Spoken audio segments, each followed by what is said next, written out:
જય માતાજી ખેડૂત મિત્રો, ખેડૂત આઈડિયા ટ્યુબ ચેનલમાં તમારા બધાનું હાર્દિક સ્વાગત છે। ઓગસ્ટ સપ્ટેમ્બર માસ 2025માં થયેલ ભારે વરસાદના કારણે જે નુકસાન થયેલ છે તેના માટે છે તો કે ગુજરાત સરકાર દ્વારા છે તો કે કૃષિ રાહત પેકેજ જાહેર કરવામાં આવ્યું છે। આ કૃષિ રાહત પેકેજ છે તે ફક્ત 5 જિલ્લા માટે જ જાહેર કરવામાં આવ્યું છે। ગુજરાત સરકાર દ્વારા જે 10,000 કરોડનું છે પેકેજ જાહેર કરવામાં આવ્યું છે તે આના કરતાં અલગ છે। 10,000 કરોડનું જે પેકેજ જાહેર કરવામાં આવ્યું છે તેનું હજી છે તો કે કોઈ ઠરાવ બહાર પાડવામાં આવ્યો નથી। જ્યારે બહાર પાડવામાં આવશે ત્યારે છે તેની માહિતી છે તો કે તમને વિડીયો દ્વારા મળી જશે। તો આપણે આગળ આ વિડીયોમાં કઈ ટોપિક ઉપર વાત કરવાના છે તો તે પહેલાં આપણે જોઈ લઈએ। તો તેમાં પહેલું છે તો કે કૃષિ રાહત પેકેજ અંતર્ગત છે કેટલી સહાય છે તો કે મળવાપાત્ર થશે। ત્યાર પછી બીજું છે તો કે કયા જિલ્લા અને કયા તાલુકાને છે તો કે સહાય મળવાપાત્ર થશે। ત્યાર પછી ત્રીજું છે કે અરજી ક્યાં અને ક્યારે કરવી। ત્યાર પછી ચોથું છે કે અરજી કરવા માટે જરૂરી ડોક્યુમેન્ટ ક્યાં જોશે। ત્યાર પછી પાંચમું છે કે ડોક્યુમેન્ટની પ્રિન્ટ છે તો કે ક્યાં જમા કરવાની રહેશે। તો આ બધી માહિતી છે તો કે આપણે આગળ વિડીયોમાં જોવાના છીએ।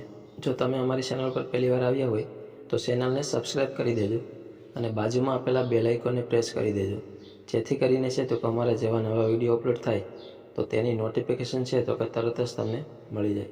તો ચાલો આપણે આગળ વિડીયોની શરૂઆત કરીએ। ઓગસ્ટ અને સપ્ટેમ્બર માસ 2025માં છે તો કે થયેલ નુકસાન માટે છે તો ગુજરાત સરકાર દ્વારા કૃષિ રાહત પેકેજ છે તો કે જાહેર કરવામાં આવ્યું છે। તો આ પેકેજ અંતર્ગત છે તો કે SDRFના નોર્મ્સ મુજબ પ્રતિ હેક્ટર દીઠ છે તો કે મળવાપાત્ર રકમ 8,500 છે, તેમજ રાજ્ય બજેટ દ્વારા છે તો કે 13,500, એમ કુલ મળીને 22,000ની છે તો કે સહાય પ્રતિ હેક્ટર દીઠ મળવાપાત્ર થશે અને વધુમાં વધુ છે તો કે 2 હેક્ટર દીઠ સહાય મળવાપાત્ર થશે। તો હવે આપણે આગળ જોઈ લઈએ કે કયા જિલ્લાઓ અને તાલુકાને છે તો કે સહાય મળવાપાત્ર થશે। તો તેમાં સૌથી પહેલાં છે જૂનાગઢ જિલ્લો। તો તેમાં છે તો કે કયા તાલુકાને મળવાપાત્ર થશે તો તે આપણે જોઈ લઈએ।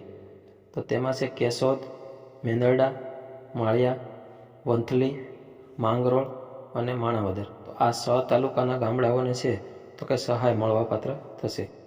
ત્યાર પછી જોઈ લઈએ કચ્છ જિલ્લો। કચ્છમાં છે તો કે ભચાઉ, રાપર અને અંજાર। તો કચ્છ જિલ્લાના છે તો કે 3 તાલુકાના ગામડાઓને છે તો કે સહાય મળવાપાત્ર થશે। ત્યાર પછી છે પાટણ જિલ્લો।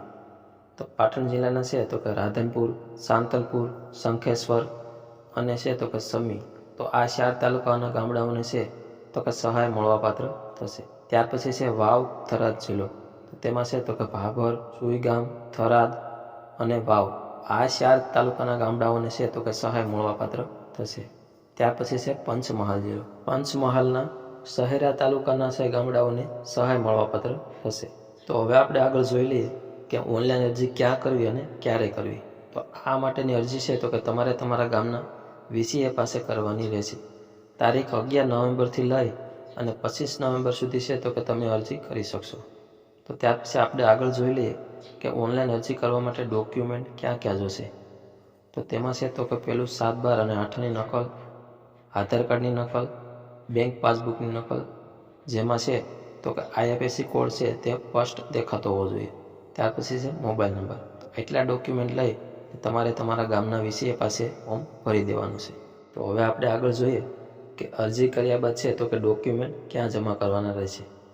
તો તેમાં ડોક્યુમેન્ટમાં પહેલું છે તો કે જે આપણે ઓનલાઈન અરજી કરી હોય તેની પ્રિન્ટ, ત્યાર પછી 7, 12 અને 8ની નકલ, આધાર કાર્ડ, બેંક પાસબુકની નકલ, વાવેતરનો દાખલો, તેમાં છે તો કે તલાટી મંત્રીનો સહી સિક્કો હોવો જરૂરી છે।